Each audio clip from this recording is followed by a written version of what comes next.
Hi there, welcome back to ADSR Tuts. If you want to get subscribed to our YouTube channel, youtube.com/ADSR Tuts. Today we're going to continue to look at Polyplex by Twisted Tools. Just been released by Native Instruments as part of Komplete 10. And we did do a features overview last week. So if you're unsure about Polyplex and you want to learn a bit more about what's going on here, make sure you watch that video. We're going to get stuck into some sound design here. So I've got some MIDI programming going on. It's going to be triggering some of these pads in Polyplex. I've got my USB MIDI controller keyboard set up on the white keys here. So C3 is going to trigger the first pad, D3 is going to trigger the second pad, E3 is going to trigger the third pad, and so on. And yeah, just some basic MIDI programming, really. Just it's going to play back with this beat. And at the moment, this is just one of the presets that I've loaded up in here. But what we're going to do is reset all of these pads and make our own drum sounds and get stuck into this global effects in here and just tweak it all and just kind of really get stuck into some sound design with Polyplex, because it's really cool for creating your own quite individual, unique drum sounds. So the first pad here, I'm going to reset this pad, and that resets everything in these four samplers contained within this pad. So reset the samples, the pitch, the start, the envelopes, everything. So let's make our own kick drum in here. So we'll start off, type, keep it as a kick, collapse it to mono. So collapse this one to mono. So we don't really want any stereo information in our kick drum, especially the kind of low end of our kick drum. And that's actually quite cool, that sample there. Let's have a listen around. Let's actually change the subtype to sub. So subby kick drums for starters. So the kind of real low end of oomph in our kick drum. It's quite nice.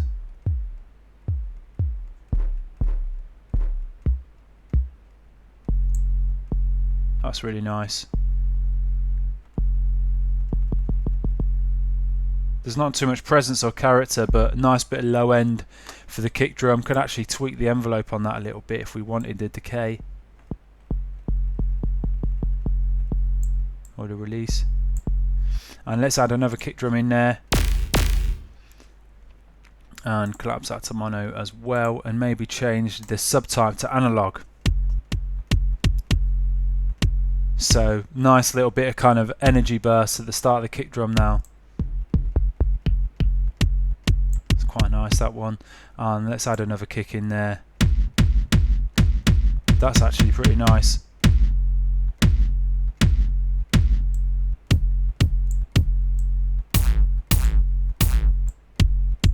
Maybe change the subtype to digital, see what's going on in there. So I'm scrolling the different samples available here in the digital subtype category.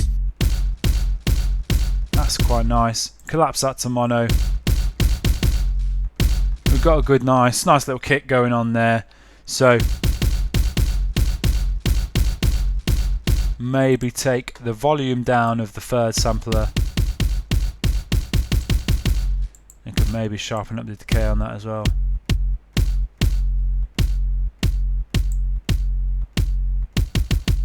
Cool.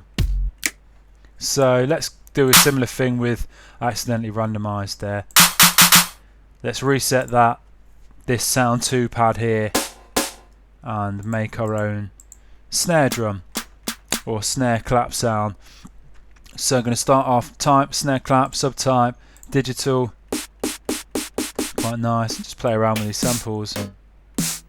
That's nice. Nice tonal characteristic to that one. Cool. Turn on the second sampler here.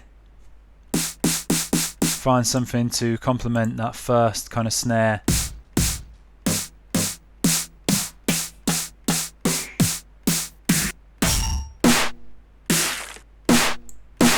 quite nice. We could play around with the pitch on that.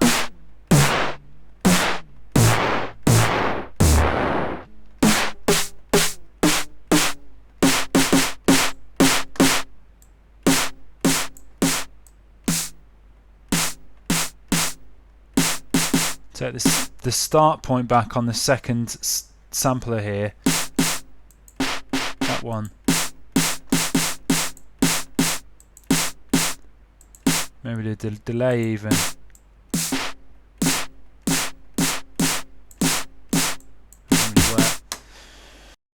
Turn on the third sampler and let's change the subtype to clap.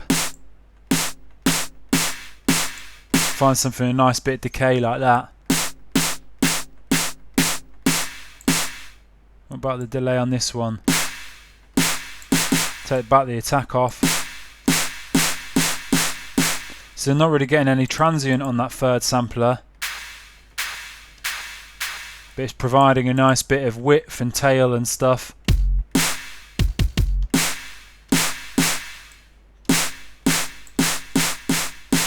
Maybe add another snare in there. That's pretty nice.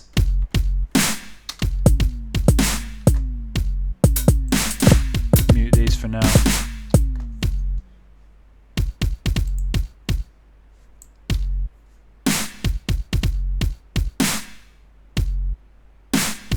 Okay, so that's sounding pretty cool. Let's start tweaking around with this hi-hat in here now. So again, reset it.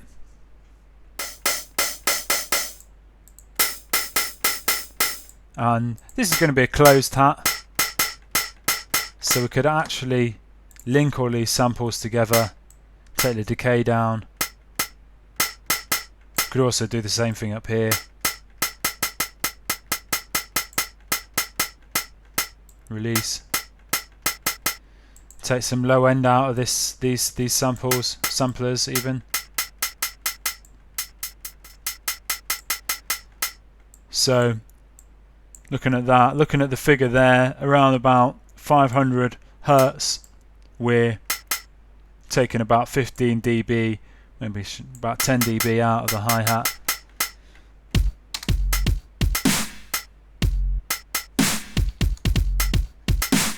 Unmute this sample here. That's going to be the open hi-hat. So let's add another one in there maybe.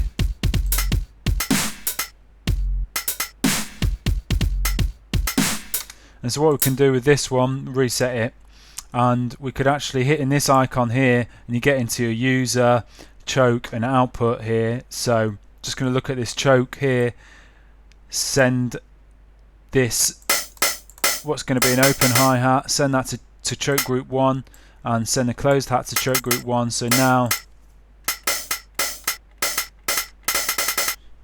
those two sounds chop each other off, so we're getting that nice open closed cymbal thing going on. So play around with some of these the sounds in here. So we could change all of these to open here. They're actually already linked, so you notice when I changed the subtype it changed all of them. So you can unlink them there if you wanted to, but maybe change it to a open synthetic hat. So now it's got a bit of decay on there, but if I now play pad 4 and then pad 3, I'm getting that nice kind of choke thing going on. So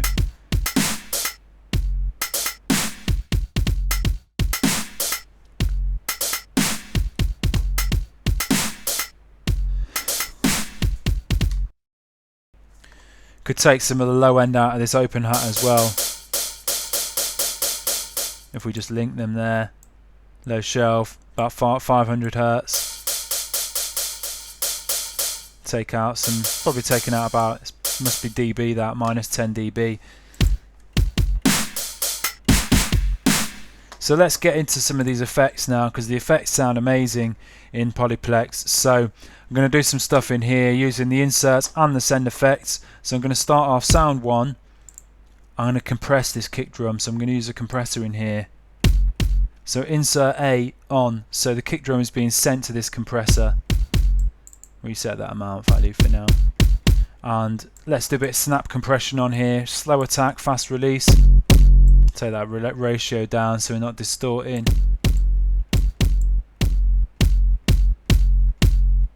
So threshold up. Could push the in amount, so the amount that's being sent into this compressor from all of these samplers, or pads even. And then this mix slider here, this is like a parallel compression or any effects you load up in here. With the mix slider, you've got a parallel kind of mix slider, so it's just like parallel compression, parallel distortion, whatever you want to do really. So a lot of control. So take that mix down,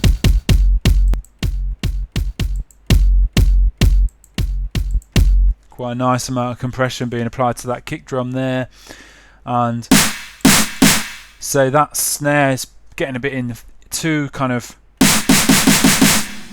compressed probably, so I might take that insert A off, so we're not sending the snare to the compressor, but add some reverb onto that snare.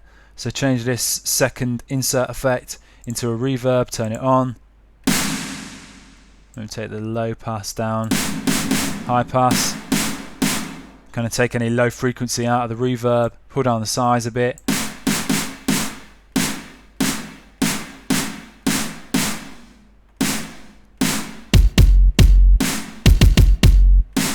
That's sounding pretty nice. Maybe take the in down a bit. Okay. Can have a bit of hi-hats, can have a bit of reverb on them as well. So we've set up a compressor, we've set up a reverb, we're sending the kick drum to the compressor. Don't really want the reverb on the kick drum, so take that insert B off. And then the snare and the two hats, that open and closed hats, are being sent. Take insert A off, are being sent to the reverb only, they're not being sent to the compressor. Go back into this global effects here.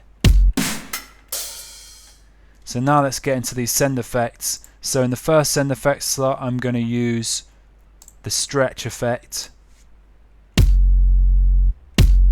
If we go back to this first pad, we notice in down here is right down to the bottom, so you're not going to hear an impact on the sound yet. Turn this up. In the stretch effect, you can kind of hear it a bit more now. So it's quite a cool effect. And we can actually control the amount that we're sending into these effects here. So it sounds quite nice on the kick drum, but we could sort of dial it down a little bit and maybe take the send down to about 50, so it's a little bit more subtle.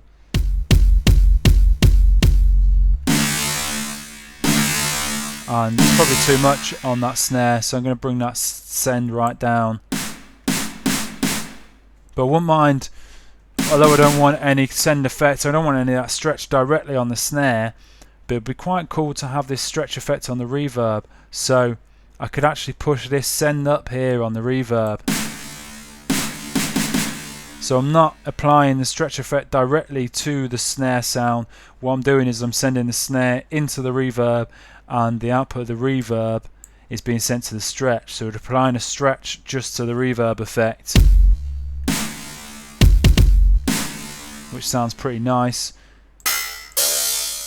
Again, take send down on some of these hi-hats.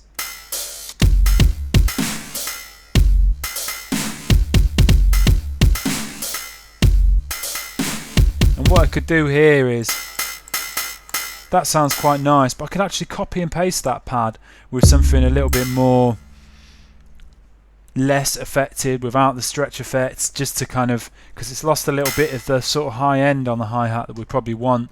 So we can use the copy and paste options here. So copy, go to this pad 5, paste, and I've actually got some programming already applied in here. So, and what I can go back into this pad 5 slot here, and I've copied pad 3 now to pad 5, so the same sound in both of these pads.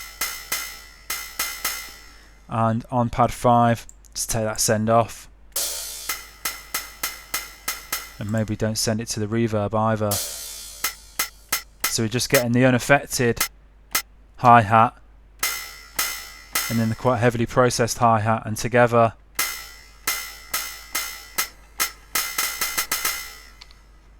just solo them up so you can hear them a bit better.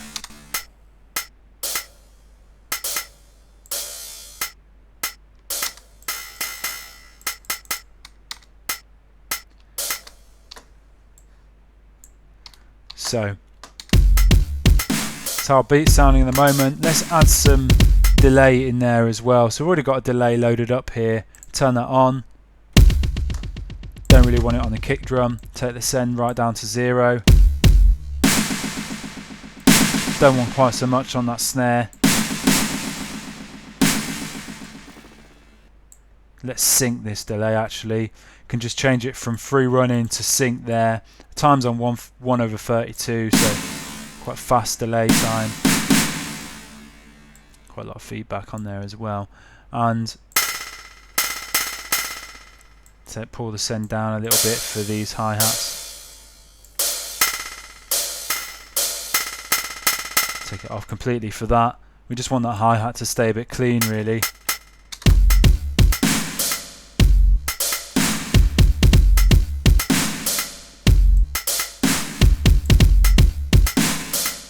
Pull the mix up a little bit.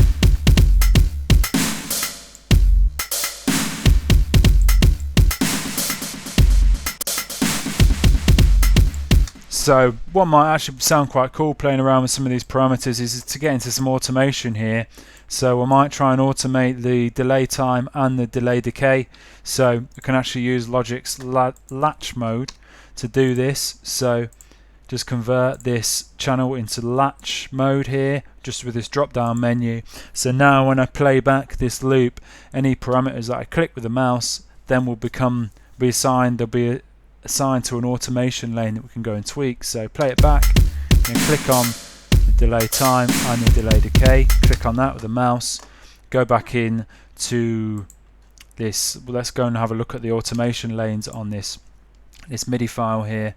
So drop down, and so the delay decay and delay time come up as parameters we can now start tweaking in our automation. So effects for main. So main will be the time. That's the main effect, is the big kind of like knob that you see here, controller. So let's just automate this a little bit and just play around with it. So it was on 1/32, so let's have a look at what that does. So for the second half of that loop, it's actually converting it into eighth notes. That's quite nice. And the decay's on full at the moment, so let's maybe push the decay to halfway, and then for the end of the loop it kind of increases.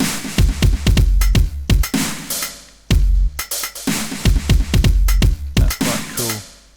Take latch mode off for now as well. To look at this stretch here.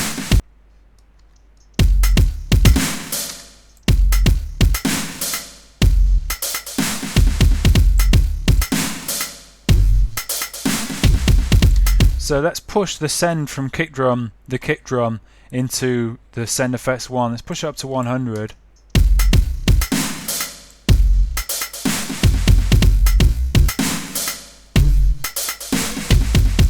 And pulling that grain size up and down. We could actually modulate that. So this amount here, let's actually apply some modulation there.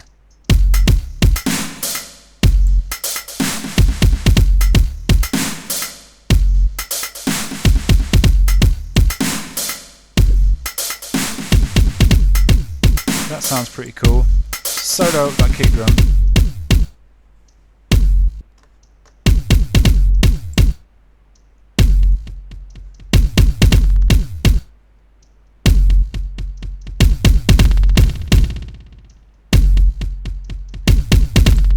And solo it.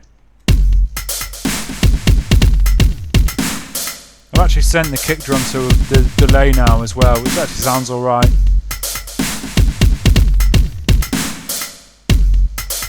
Okay, so there we go. The beat so far is sounding okay, sounding pretty cool. We've looked at some of the stuff that we went over in the features overview and just kind of accessed how we can kind of get under the hood and get into some sound design with Polyplex. And the global effects are really advanced what you can do with everything inbuilt in the same kind of sampler or instrument. How much you can do with this global effects with all the sends and stuff like that. So yeah.